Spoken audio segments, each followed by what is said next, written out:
So, big change. This is huge. It's very drastic from a recruiting standpoint. If you're a player, if you're a parent, if you're in the recruiting process right now and your goal is to earn a college football scholarship, this has a big impact on you and your process and how you attack the process.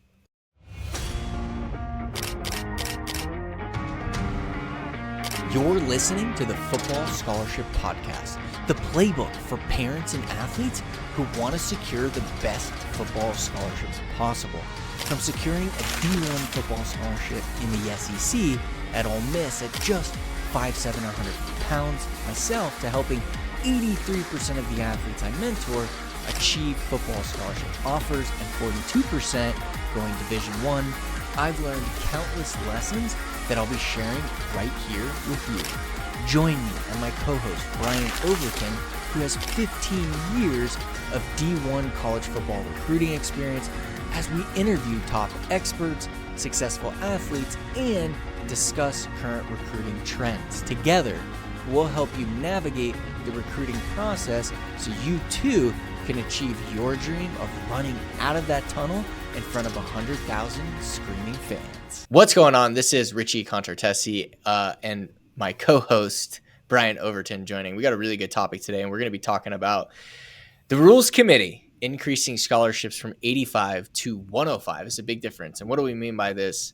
Literally, football scholarships that programs have were capped at 85. They're now moving to 105. We're going to be discussing the benefits, the pros, the cons, and everything in between. And I'm just going to quick cite an article from Sports Illustrated to kick this off, just so you understand the rule and how this all works. But beginning in 2025 to 2026 season, by sport, scholarships rules will be eliminated, allowing teams to offer scholarships to the entirety of their rosters following house settlement terms.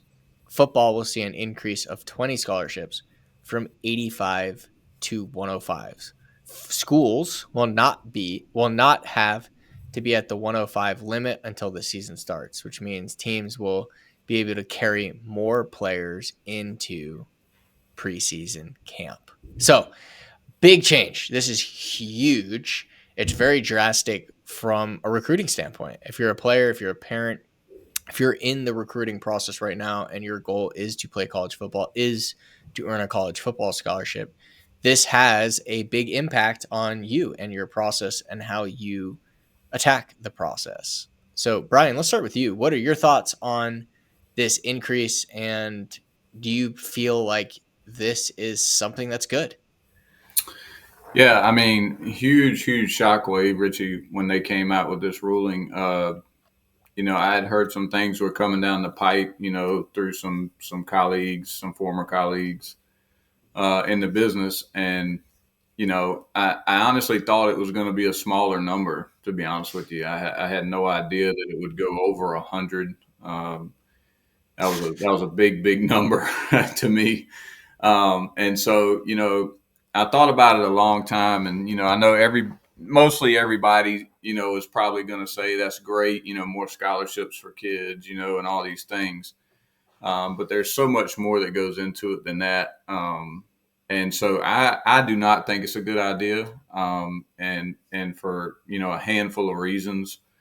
One is more of a sentimental reason, just because, over my 15 years in Division I recruiting in college football, I hate that it's taking away, the walk-on opportunities of so many guys. The walk-on program was such a cool program to me because some of those kids, I mean, literally, just as recently when I was at Arkansas, kids got to literally live out their dream. Like, if that was their dream school, of playing at Arkansas, and they were really good high school players, but just weren't quite good enough to, get a scholarship offer from us, but turned down other offers, at other places, obviously smaller schools, just to come there, because that was just a dream of theirs, to go to school there and play football there. And a good portion of them, a good handful of them, ended up earning a scholarship, which you well know. You experienced that firsthand, obviously, with your experience at Ole Miss. And those are just really, really rewarding opportunities for those guys. And even to be a part of it on the other side, being able to call a kid in and meet with the head coach, and he comes in a little nervous, because and you can speak to this more than others, you never know exactly sometimes where you stand, as a walk-on, as far as the coaching staff and things like that. But to be able to call them in there and, hey, we need you to call your mom and dad on the phone and kind of play the little prank on them, and you tell them they're on scholarship, and just to see that emotion and things like that. I think, to me, that's what college football is all about. It's kids realizing their dreams and being able to play at a school, and some even getting a scholarship at a school that they never in a million years probably thought they'd ever be able to do. So I hate that that's going away. And again, that's the sentimental reason. A couple of the true football reasons, as far as roster management and some other things, I do think that, and it has not trickled down to, Division II and the lower levels yet. We don't know if that's going to happen yet or not. But what I am afraid of, by raising that limit so much, that it's gonna water it down. And because, again, just relying on my experience, there's a lot of Division I schools, obviously, and there's different levels to it, depending on who you talk to by conference and things like that. But there's a lot of Division I schools. And to be honest with you, you got to be a really good player to play, Division I. You do. I mean, you have to have a different skill set. And honestly, going up 20 scholarships per school, I just think it's going to water it down a little bit. And I think the watering down effect is going to go down into even FCS and the lower divisions, because now some of those really good players that were on the bubble that maybe just couldn't get over the hump and get that Division I scholarship, but ended up going FCS, Division II, and things like that, and end up being really good players in those levels, I think are going to diminish, because now they're going to get stuck on Division I rosters, and fighting their way up, through the depth chart. So I just think it's going to water it down all the way down with those numbers. And then the last thing I'll say before I give it to you is, if they think the transfer portal is madness now, just wait till they're 5 or 6 deep on that depth chart instead of 3 or 4. Right. Yeah. You won't be able to keep anybody happy. You can't keep the backup happy right now in college football, much less the 4th or 5th guy when you go to 105 scholarships. So the transfer portal is going to be a madhouse, and it already is. But at 105, it's going to be on steroids, and I have no idea. I don't think they know how to reel it in right now. So when you add that many more players in there, I just don't know how you do it, which I guess is why now they're, paying the general managers in college football what they're getting ready to pay them. So, because they got to figure it out. What did you say? $800,000 a year for a general manager? Yeah, the guy at Alabama just did a deal for $825, and that's going to reset the market in college football, and that'll trickle into the National Football League, because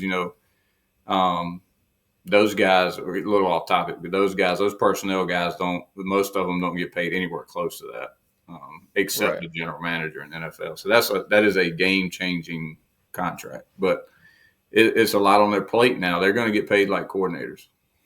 Well, there's so much more passion in college football. And so I do think there's potential for college football to become a bigger business than the NFL. I think it's legitimately possible with the direction college football is going and how big it is, that it could be. I don't disagree with that. Yeah. I think it could be. So, again, because for a school versus a city, schools there's just so much more passion in college football. I mean, the stadiums are way bigger than the NFL, right? Sure. So here's my thoughts. I definitely see the big issue with the depth chart, right? The cream of the crop are going to just rotate. They're going to transfer 120, 105 guys. In the NFL, there's, just for context, in the NFL, there's 53 guys on an NFL roster, right? And that's typically 3 deep, right? So we're talking about 105 guys on a roster, right? So you're 3 deep. You're talking about 6 deep now, 5 deep now, realistically. And remember, all of the pro guys don't even dress on Sunday. They can only dress 47. Right. So right. So it's not And even that even many. yeah, I know on road on conference road games, I think 55 to 60 guys dress if I remember Yeah, I'm correctly. talking about in And then NFL. yeah, yeah, Yeah, and then in home games, I think in college, you can it's dress like them all. 80. Yeah. Yeah, okay. But conference games, it's limited. You can't Well, dress more than 80. at home you can, yeah, at home you can, yeah. For a non-conference home game, you can dress everybody. You're right. And different Yeah. conferences, there's different limits on how many you can dress. You're right. In college, yeah, So here's the thing. I think it's a good thing, and here's why. I think it's going to put more of the walk-on level guys on scholarship to me, because it's like you have the cream of the crop, and like you said, they're going to portal themselves out and even across the board at the Division One level, and then underneath it, you're going to have scholarships available that wouldn't have been available that now walk-ons can take, right? And I also do believe division it's going to trickle down, and Division Two is going to have more scholarships, which just means overall there's more scholarships available. So I don't buy into the lack of opportunity for walk-ons. So you still have 120 guys on the roster, so you're still going to have 15 walk-ons, right right? now you do. Yeah. At 105 on scholarship, you'll have 15 walk-ons, Yeah, right? So you'll still have walk-ons unless they change the scholarship limit, yeah, which is a possibility. Because some people want to eliminate the walk-on altogether. and have 120 scholarships. No, and have 105 scholarships and no walk-ons. Oh, really? Okay. Well, that's a different conversation. Yeah, That there is is an I argument just want to that make it. I just want to make it clear there is a faction out there that is for that. wow. Okay. Yeah. I mean, look, I think the walk on is obviously from my story. I mean, I think it's such an important aspect of a college football team in the fact that the mindset, the drive, it pushes other players. They attack the day differently. Scholarship guys can be more complacent, right? There's a lot of things that go into having walk-ons and why they're so valuable. So, and obviously for the opportunity, I just think these spots, it's not going to be this perfect trickle up where like, you know, G5 guys that would have been FBS are going to go fill those slots, and FCS guys are going to go fill the G5 slots. Like, I just don't think that's going to happen. I think it's going to give more opportunity for walk-ons to be on scholarship. I think that it's going to even out the top teams some, where you're not going to have the same teams in the playoff every year. I think it's going to even out a little bit. And then I think there's going to be just more opportunity for high school kids to get scholarships at the Division II level, at the FCS level. NAI probably won't do any. You know, it's such a different thing. So my belief is that there's going to be more opportunity. I don't think it's going to hurt walk-ons. I think it's actually going to help them. I think they're going to get more scholarships. I think more D2 kids may try and transfer up, but again, it could turn into like a how baseball is. You know what I mean? Where you start at Farm system. yeah, like a farm system. But in the beginning, the first thing it's going to help is walk-ons, and that's just my belief. I think coaches are going to have available scholarships. They're going to attack the hell out of the portal, right? So I think the portal is going to be mayhem. And yeah, I mean, I think it's more opportunity, Yeah, and I and the don't other think it's going to thing, hurt the walk-ons. other piece of this is like when we're talking about like trickling down to Division II and some places like that, even lower level Division I, because I've been at those schools. I'm telling you, it becomes a financial issue, right? When For you're the school, because they have to have that many scholarships. correct, you got to fund 20 more scholarships, and depending on the school you go to and tuition, all that stuff, that can be a pretty big chunk of money. And if you're at a school, even I'm not even getting into Division II yet. If you're in a lower level Division I school who already is strapped, financially at some of these places, and what I mean by that is there's no way they're not going to, obviously add those scholarships and take more scholarship players. But because of the strain financially, the money's going to be short somewhere, whether it's facilities, nutrition, your coaching staff, that money going to those 20 extra scholarships, you're going to rob Peter to pay Paul somewhere in there on those schools. And now when you get down definitely to Division II, it's going to be a financial impact for sure. Because, again, even on the FCS programs, there's going to be a you financial got to be able impact. to fund those extra scholarships, but nobody's not going to not fund them. So that's going to be the first thing they're going to fund, because you want to be able to go get good players, right? So it's going to affect other areas of the program the further down you go down the ladder, like financially. Yeah.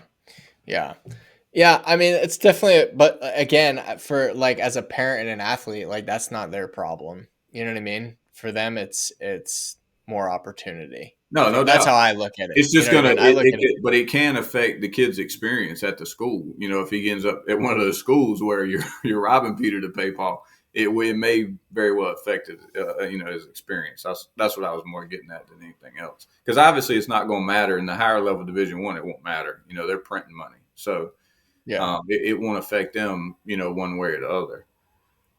So let's talk about parents and high school football players, what they can do with this. I mean, do you think there's opportunity for them to look up a division? Like if they were an FCS kid, they could start looking at some G5s. If they're a G5 kid, they could look at FBSs.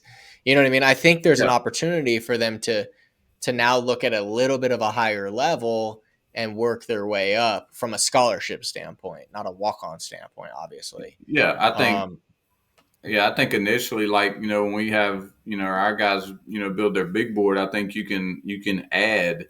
So, when you do your percentages of schools you're attacking, I think whatever that higher, level is, your highest level is now, I think you're going to be able to add, 5 to 10 more schools probably to it to go after. You know what I mean? Simply because they're all going to have more opportunities, Right. So absolutely, and the same goes with your targeted area, like whatever is in your wheelhouse. You'd be crazy not to add more schools to it, just in general, because of the more opportunities it's gonna create, which also is gonna trickle into obviously more NIL opportunities and things like that. Like the pro, some of the pros are gonna, be financially as well. So, I can find a common ground where it'll, obviously you can find pros and cons of everything. I just think when it's all said and done, it's not going to, like you said, affect so much. It's not going to be the high school athletes' problem. They can do nothing but win from it, right? Because That's what I'm saying. Because there's so many more opportunities. You know what I mean? Yeah. Yeah. And a lot of these portal guys are going to screw themselves out of scholarships. It's unfortunate, but they don't listen. Which is happening right now, and there's not even a third of the scholarships available. And if you haven't seen, I did a whole YouTube video on the portal and how there's 33% more scholarships available today. Now you add this in here, we're talking about 50% more scholarships in 2026 than there are today. Absolutely. Right? Absolutely. So for you, like, I mean, this is amazing. This is a great opportunity. There's going to be a lot, like, especially in the beginning, coaches are going to be scrambling to fill these scholarships, right? It's going to be tough to manage, right? Yeah. ARMs, managing boards. Like, there's going to be kids that get opportunities here out of high school that should not be getting an opportunity. You know what I mean? Yeah. And that's where we went back to the college GMs, because now, now you're already as a college, personnel guy trying to figure out, okay, how many high school kids can we afford to take this year and how many college kids can we afford to take this year? And I think this is important for parents to hear as well, and athletes, anybody watching the show today.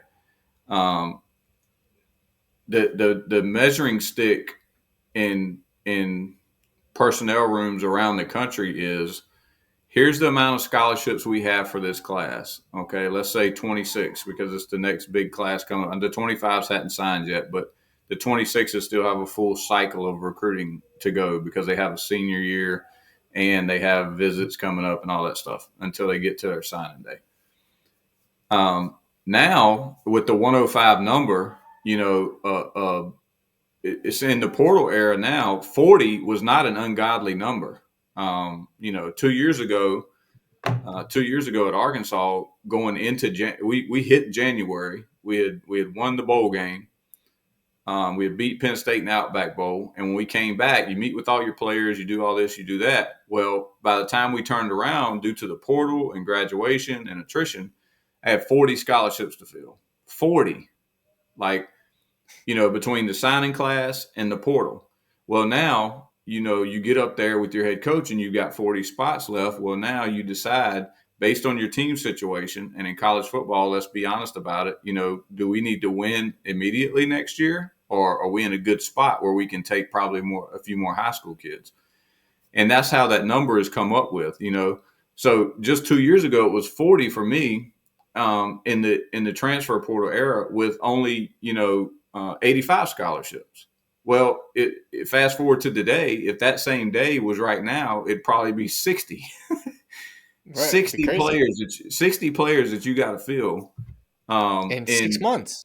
Yeah, in 6 months. And so, I mean, that goes back to my original point. Is there say you take 20, 25 portal guys, is there 40 high school players good enough to take that you can get? That's what I'm saying, because everybody's right. You can't. That's what you're saying right there is why I think the high level older walk-ons, your juniors and seniors who have worked their way up and who could potentially compete and play on special teams, they're going to get scholarships. Absolutely, they're going to get those scholarships because they have a choice. I could sign a high school guy that's. Or I can give this walk-on a scholarship, right? Yeah. And so they'll probably give the walk-on. But on the other side of things, if you're a high school kid, there are coaches that will look at players that they would have never – that at the FBS or whatever – that would have never given you a scholarship that now say, I have 10 extra scholarships and you have potential and I normally wouldn't offer you, but because I have an extra scholarship, I'm going to give it a shot. Because worst case scenario, we could tell you to enter the portal, right? Yeah. Scholarships are 1 year, by the way, everybody. It's a 1 year deal. It's not a 4-year deal. No doubt. And then they're a 1 year deal. Then it comes down to, with those 10 scholarships, the next conversation that is being had in those rooms is, okay, we've kind of got most of it worked out, but we've still got 10 left, right? And it goes back to the same conversation. How many of these guys are we taking? How many high school guys are we taking? How many portal guys are we taking based on what's out there? You know what I mean? And what we like. Go. You know what I mean?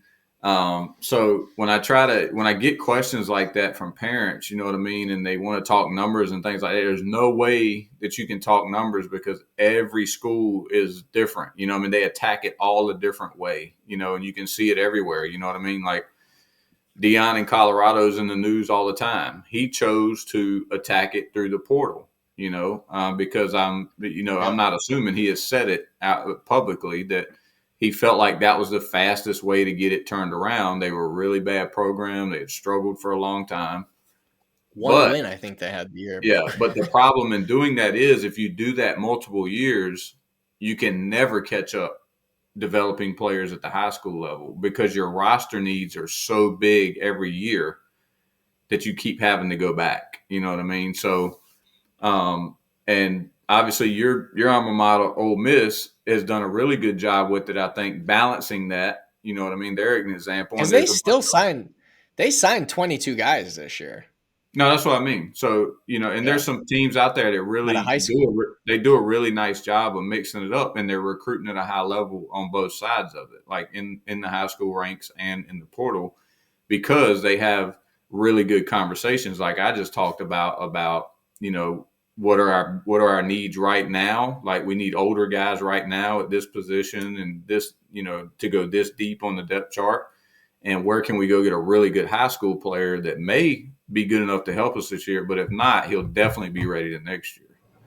And those are the ones that are going to benefit from, the extra ones that are out there, of the guy that, they may have initially wanted to take a portal guy, but there's not a portal guy out there good enough right now that's going to move the needle for him the next year.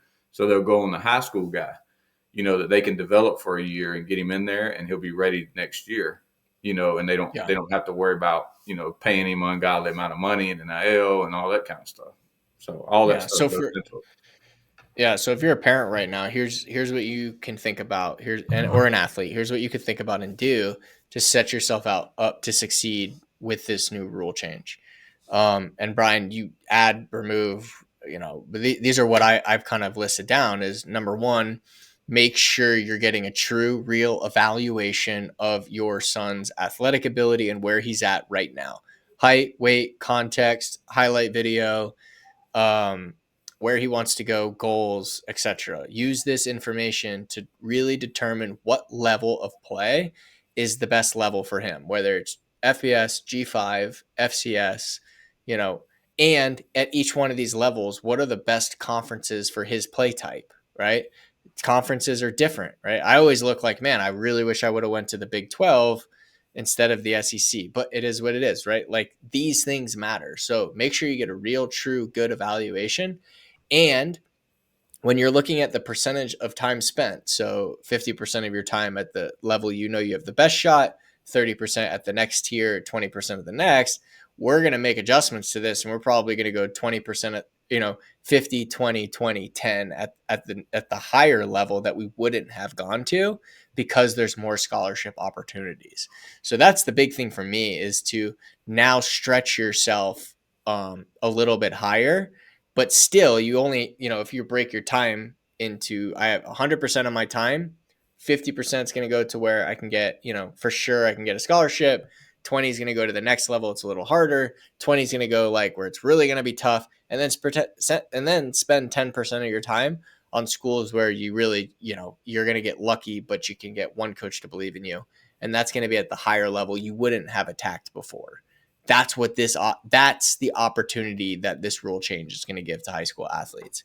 What are your thoughts on that, Brian? Do you have anything to add, remove, thoughts? No, I think you nailed it. And, we talk about this all the time, obviously, and it's the most critical piece of what you just said, in my opinion, is that, whoever it is, giving you this information and evaluating your tape, you got to trust their eyes, and the evaluation, everybody doesn't get it exactly right. Don't get me wrong. Everybody's not going to nail every evaluation every time. That just doesn't happen. It's an inexact science, but the good ones can get really close most of the time.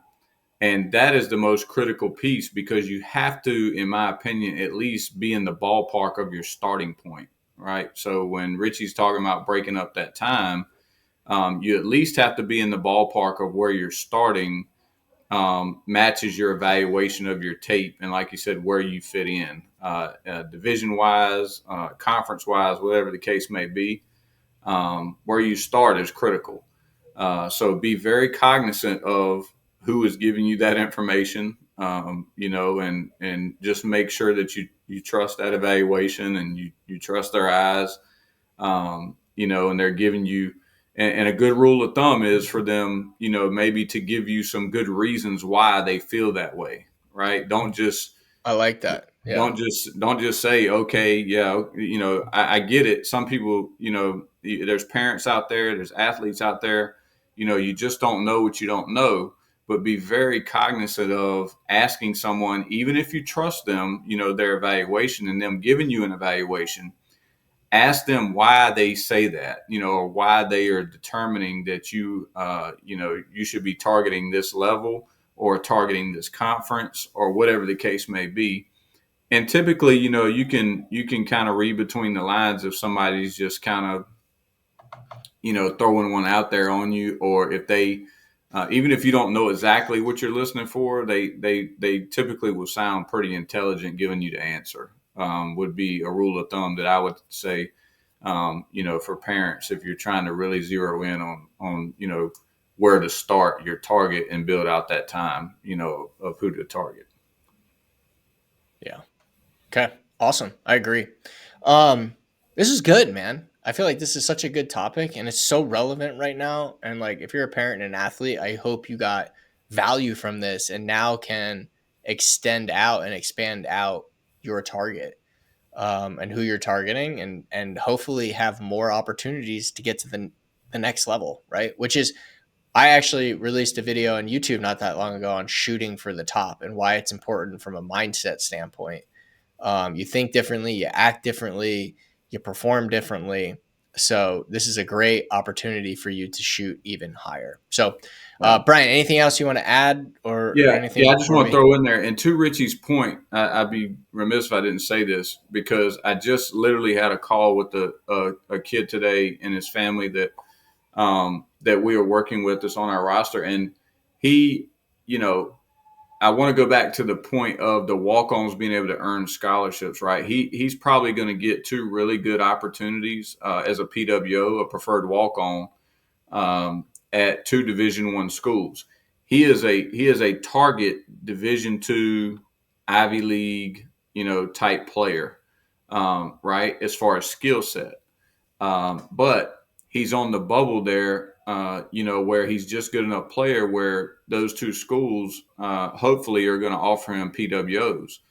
Well, he's really excited about that for a couple of reasons. One, like I mentioned earlier, one of them is his dream school. He's always wanted to go to school there. Academically, they got a good football program. It would just mean the world to him to go there. So on top of that, now he knows, to Richie's point, now there's more opportunities to earn one faster, once he gets there. That's what I'm talking about. And he's a linebacker. So he's one of those guys, linebackers, DBs, running backs, those guys that are heavy core special teams guys can go in there and really learn the system and get comfortable their freshman year, practice their butt off. And maybe, their sophomore year, even junior year, start getting on some special teams and traveling and things like that. And before you know it, you're up for one of those. And now with more of them, you can get on scholarship faster. So I just wanted to throw that out there to the parents of, because sometimes, believe it or not, parents turn their nose up at PWOs because it's not a scholarship. And I get it. Everybody wants the scholarship right out of the gate, right? And you need that funding sometimes to pay for school. And I understand all that too. But don't just push those to the side is what I would caution you. Don't just push PWOs to the side, because there's some things, depending on where you're going sometimes, that they can do to ease the stress financially and otherwise. So just keep that in mind with this scholarship limit growing. Awesome. Really good share, Brian. Appreciate it. And thank you all so much for being here. Hope this provided you value, and we look forward to seeing you on the next one. See ya. Thank you for listening to this episode of the Football Scholarship Podcast. If you enjoyed the show, make sure to subscribe and leave us a review. And for more free resources, or if you're interested in working with us, visit gonextplay.com. Until next time.